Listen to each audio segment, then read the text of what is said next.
This is an area in which, as was stated earlier, was settled around 1884. When it was first settled, the population was overwhelmingly young and a majority was foreign-born. So less than 100 years, this region went from an area where everyone was very young and largely foreign-born to an area where everyone is elderly and mostly native-born. To give you a flavor of what this area was like years ago, this is an article from the Antigo Daily Journal. Now, Antigo is about 140 miles south of here, and it was at one time a bustling railroad town and had a large population of Bohemians and Germans. This is from the Antigo Daily Journal 75 years ago today, July 19, 1920. Mayor Hansel of Antigo was called to the depot early yesterday by people concerned with a young immigrant woman who was weeping. He tried Bohemian and German and knew only, quote, good morning in Italian. But the woman understood, and the mayor located a Mr. Lombardo who speaks the language. It was discovered that the woman was headed for Hurley and had accidentally been put off the train in Antigo. So, strangers in a new land. Now, I mentioned that this area was first settled in 1884. When the range was settled, it drew its population from two distinct regions. Most of its labor came from the older established mining regions in the Upper Peninsula of Michigan, from the Copper Country and from the Marquette and Menominee iron ore ranges. While many of its businessmen and professional people came from the southern part of Wisconsin. This latter group consisted mainly of old stock Americans and included those who had first recognized the mineral potential of the range. Although these Americans, quote unquote, played a significant role in the development of the Gogebic Range, they did not remain long on the range. Many had invested heavily in mining stocks, and when the boom collapsed about 1887, many of them left. Many of them moved westward to an even greater bonanza on the Mesabi Range in Minnesota, such as Frank Hibbing or Longyear. Now, they have left their imprint in the range largely through the names of many of the communities, including Mellon, Hurley, quote, Iron Wood, named after James Wood, and Wakefield. Now, by far, the vast majority of the early settlers of this area came from the older, more established iron ranges and the copper country of northern Michigan. Already by this time, these regions had developed a mixed population which would serve as a prototype for the Gogebic Range. The earliest group to come to the mining regions was the Cornish.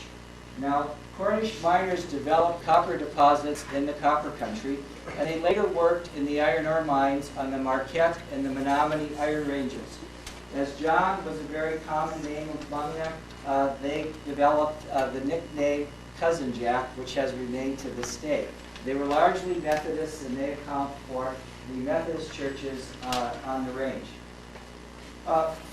Later, they were joined by Irish, especially when the railroads arrived in the Upper Peninsula. And so from the earliest days until about the 1870s in the Upper Peninsula, the Cornish and the Irish worked, not always in harmony, in the iron ore and copper mines. By 1875, however, large numbers of Scandinavians, as well as many French and English-speaking Canadians, began to arrive in the Lake Superior mining region. In the 1880s, these groups were joined by a large number of Finns and Northern Italians, and still later by a multitude of nationalities from Southern and Eastern Europe. Now, at the same time that the region was getting settlers from the older established mining regions, people began arriving directly from Europe and from Canada. The first Canadians to arrive were French Canadians who came as voyageurs and earlier as missionaries and fur traders. Later they came to work in the woods. Generally, the French Canadians didn't work very long, if at all, in the mines, and when the mining boom collapsed, many of them moved westward to more lumber yards, or some of them settled in farming communities. And west of Hurley, the community of Saxon was settled to a large extent by French Canadians. Along with French Canadians, English-speaking Canadians came to this area, and they included Scots Canadians, Irish Canadians, and English-speaking Canadians. Probably a majority of the Irish population in the Lake Superior region came via Canada. Most of the English-speaking Canadians and Scots Canadians were Presbyterians, although a minority of the Scots Canadians were Catholic. So the origins of the Presbyterian churches in the Lake Superior region would be largely Canadian, and largely Scots and English Canadians. By 1890, Swedes formed one of the largest communities on the range. And some of the Swedes came as loggers and woodsmen, but most of them came to work in the mines. By 1892, the Swedish community was sufficiently large to support its own newspaper, Frihet, published in Ironwood, which advertised itself as, quote, having the largest circulation of any Swedish language newspaper in Michigan and Wisconsin. It was edited by John Vanier, and the story on the range is that he was the illegitimate son of the King of Sweden. His daughter, Skalda Vanier, wrote a book, Lapstream Oak, about growing up on the Iron Range. Now, many of the Cornish and the Irish moved west to other areas. Generally, the Cornish worked in the mines and later became the captains, tended not to become businessmen in the area. They were displaced in the mines, along with the Irish, by the newer immigrants. By in the late 1880s, large numbers of Finns began to arrive in this area. Now, early Finnish migration to the range, like that of the other ethnic groups, was for the most part indirect, from the copper country or from the other mining regions. Most of the Finns who came to the range came from the agricultural provinces of Vasa and Oulu in the north and north-central parts of Finland. Later, they were joined by Finns from all of the provinces, including Karelia. Unlike the other nationalities, many of the Finns, though, tended to settle in the rural areas outside of the mining communities. Many Finns initially took to farming to supplement their income from the mines. This was done especially in the Wakefield area, where the iron ore mines were open pit operations and hence seasonal operations. This is a quote. Our people, a miner from Iron Belt, Wisconsin, wrote in 1910, have really vied with one another in getting farms and planting them with hay and potatoes. By 1914, significant Finnish communities had arisen north and south of the range, the largest of which bore the name of Oma, which is Finnish for our own, immediately south of Hurley. Now, the Finns named their communities and set up their own churches and stores. They did not, however, establish their own schools, but preferred to send their children to quote, unquote, American schools. Now, like the other immigrants who came here, the Finns came to the range in poverty. Unlike them, however, the Finns had a very high rate of literacy. In 1900, fewer than 1% of all Finns arriving on the range were literate, while Southern Italians, for example, averaged about 50% illiteracy. As a result of this high rate of literacy, the Finns provide an almost unique example of an American immigrant proletariat. It also accounts for the proliferation of Finnish newspapers in the Lake Superior district. These periodicals, which numbered as many as 20 during the first part of the 20th century, were in most cases the only journals the Finnish immigrants read. These newspapers were of three types, reflecting the dominant, often controlling themes in Finnish life: labor, religion, and temperance. The Superior Tiomis, the largest of these newspapers, was a labor journal. And that means in Finn, literally wage slave. And it was a leftist newspaper which was published for many years in Superior. In addition, all of the Finnish communities had temperance societies. In 1906, a socialist circle was set up in Iron Belt, and it was founded by groups in Van Busker in Oma in 1911 and in North Ironwood in 1910. In 1920, many of the Finnish socialist groups embraced the Third International of the Communist Party. The most prominent leader of the Finns from the socialist groups who did become members of the Finnish Workers' Party was Gus Hall, born Arvo Hallberg in Virginia, Minnesota in 1920, who many of you will know was for many years the chairman of the American Communist Party. Now today, communism among the Finnish groups really survives only in the remnants of socialist clubs.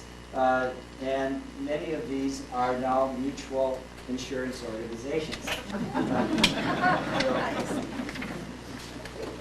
Now, among the earliest settlers to the Gogebic Range were people from Italy.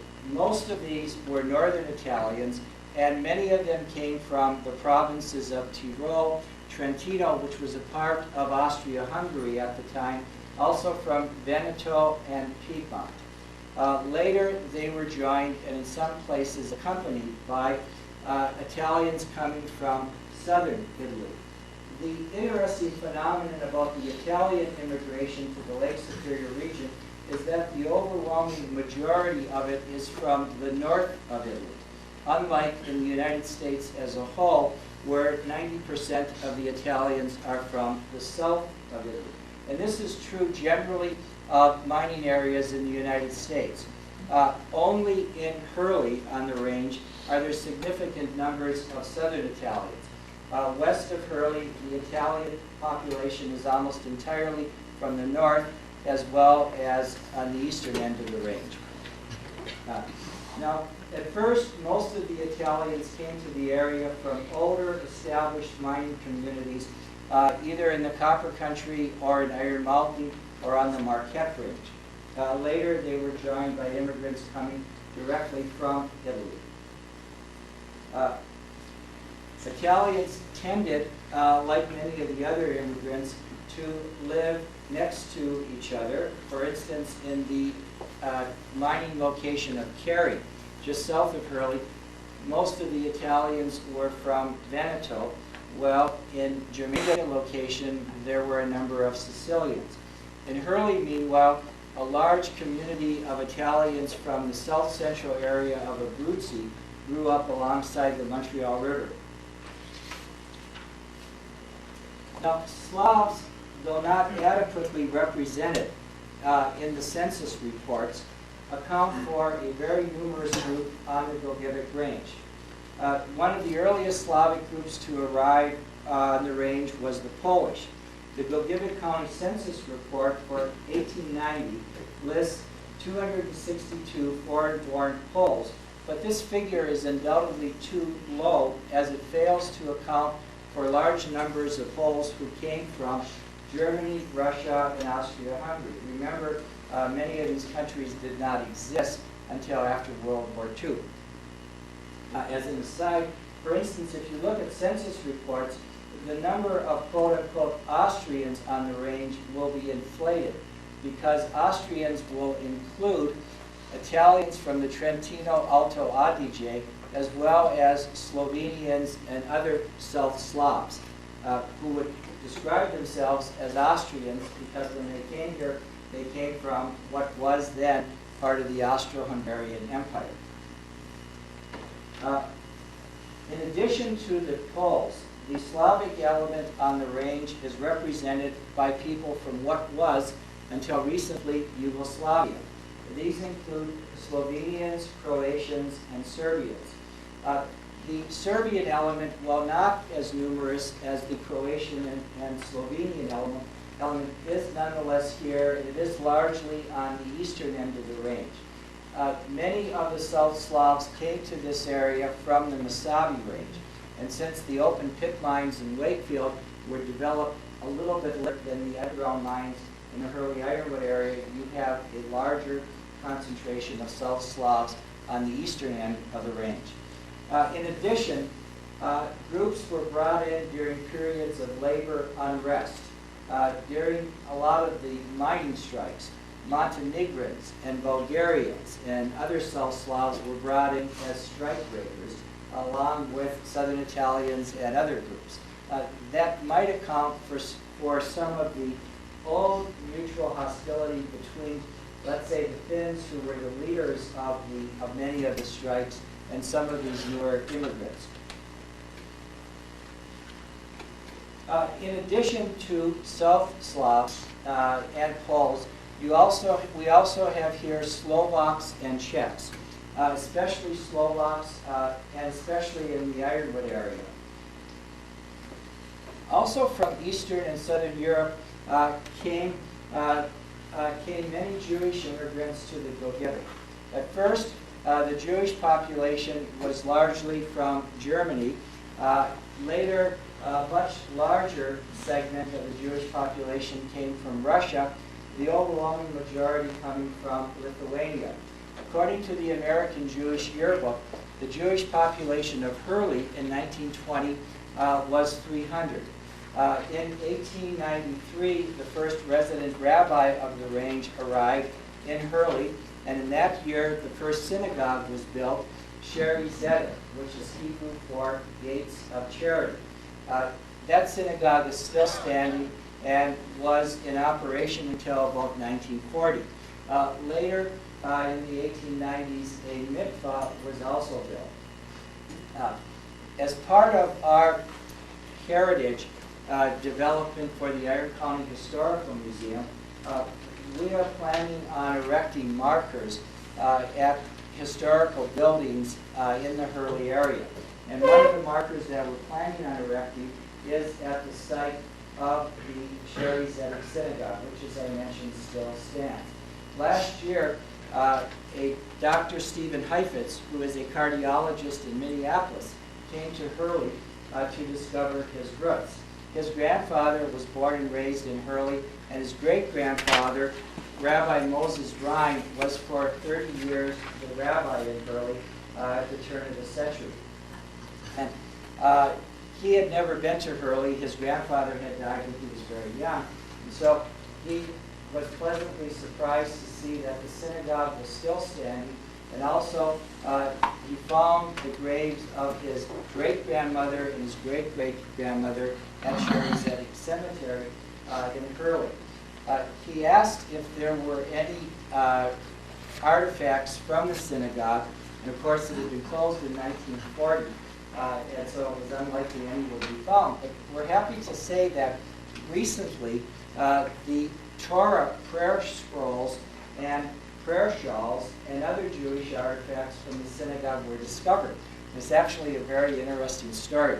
After the synagogue in Hurley closed around 1940, the Jews used Khalifa Hall in Ironwood for High Holy Day services and other religious services. When the synagogue in Ironwood was built later, evidently these were still kept at Khalifa Hall. When they were acquired by an antique dealer on the range who sold them to another antique dealer, the first antique dealer thought that they were Finnish carpets and prayer rugs. What they were. The second antique dealer realized what they were but didn't know where they were from. Dr. Heifetz wrote a long article which appeared in the Iron County Miner, And he mentioned the fact that the Jewish population used to use Khalifa Hall in Ironwood. And this summer, late this summer, they were acquired by Dr. Heifetz, who's donating them to the Iron County Historical Society, where they'll be on permanent display. So it's very interesting that after all these years, these items would still be around. So the next time you come back here, they'll be under plexiglass at the Historical Society. All right, as you can see from this presentation, the Golgothic Iron Range presents an ethnic mix which is really unique to the rest of northwestern Wisconsin. And the reason has to do with the fact that this area grew up so really because of mining, to a lesser extent lumbering, but it was mining that brought so many different groups of people to this area. Now in 1920, the immigration gates began closing, and that coincided with the peak of the mining boom in this area. And so from 1920 until the mines closed in the 1960s and 70s, the area was relatively stable. Although a lot of the population had left, you didn't really have any new additions to the Golgothic Range. Since the mines have closed, the demographics of the area has changed. The population continues to decline, but in Iron County, there is a slow population growth south of here in the Mercer area, which is an entirely different socioeconomic region from the Hurley Ironwood Golgothic Range area. But it is an interesting story. It's a story which is really unique to this area in Wisconsin. And with that, if any of you have any questions, I'd be happy to answer them. Yes? Could you tell me again the name of that Swedish newspaper? Was it Yes. Frihet? F-R-I-H-E-T. Does that mean? Faith is name, free is free. Germany is what a Finnish paper too. Literally translated as a W-D. Okay. In our free name. Just as a follow-up to Paul's presentation here, the Wisconsin Center for Jewish Learning is looking for information about Jewish communities in small towns around the state. They've got a special project going on about that. I brought a few copies of our exchange newsletter, which most of you got a month or so ago or more, I guess a couple months ago now. And there's a small announcement about that in that exchange newsletter, so you might want to pick that up if any of you had Jewish communities that are no longer as large or maybe not extant at all. They're looking for that information. Right. I might add also that in addition to all of the groups that I mentioned, there, of course, were other groups that settled in this area. By 1920, no less than 35 discernible ethnic groups could be counted in the U.S. Census. And so, in addition to all those groups, we also have Germans, although not nearly as many Germans as in the rest of Wisconsin. In the 1990 census, which asked ethnic origin, which is a pretty good source for the population statistics of areas in Wisconsin, Italians showed up at 19.8% approximately of the population of Iron County, and Finns at about 19.5%. So those are the two largest groups that show up in the 1990 census. People identifying themselves primarily from that ethnic group. But you also have Belgians in Iron Belt, many of whom came from Norway, Michigan, Escanaba, Michigan. And we had Chinese, Greeks, Syrians, Lebanese, etc., all because this area was settled at the turn of the century, where people were coming from those parts of Europe to the United States. And mining really attracted people who really couldn't find jobs anywhere else. Yes? One of the things that I noticed, not because it's my heritage or Mason's, but because I married a Cameron a couple of years ago, is that those Scottish people that came to Ashland came from Canada. Yes. And that really hit me as being kind of strange, because we don't see them in the census as coming from Scotland. We see them as coming from Canada. Do you have any insight into why that happened? Was it just easier for them to get to Canada, or did they have relatives there and then they came down to the States from there for jobs? The question is, why is it that we have immigration from Canada, such as the Scots? Well, the proximity to Canada. For many years, Canada had a huge out-migration to the United States. French Canadians, of course, as well as English-speaking Scots, Irish Canadians. And I mentioned earlier that a good source of looking at where people came from is to look at the early churches that were established here. For instance, just to show you how very small the Yankee population was on the Gilgivic Range, there aren't any Congregationalist churches in the Hurley Ironwood area. The population wasn't settled by Americans coming through the area, so we don't have any town squares, unlike places to the south of us, such as Merrill, Wausau, Stevens Point. That really is a development that came about from old stock Americans who reproduced the town square from New England. We don't have that here. Instead, if you look at the old architecture, we still have a lot of false business fronts representing the boom aspect of development of the range. Yes? What was your best source on the Finnish culture that you speak about? There's a book by John Cole Mayan entitled David in the Woods, which was written about 1950, which is a good source. Also, there was a dissertation done by John Siriamonti on the immigration to the Mesabi Iron Range, which was done about 1940, which is very good. And of course, if you study all the ranges, you're going to get the same statistics, more or less, people who came to the area. Yes? Where would I find Swedish history from this area? What books and what towns was history? Well, the question is, how about the Swedish history to the area? I really don't know if there are any books that focus right on this area. A good source would be Skulda Veneer's book, Latstream Out. A lot of the information that I obtained was from old newspapers as well as from old directories. Is the newspaper too that was that published in Ironwood? Yes, in Ironwood.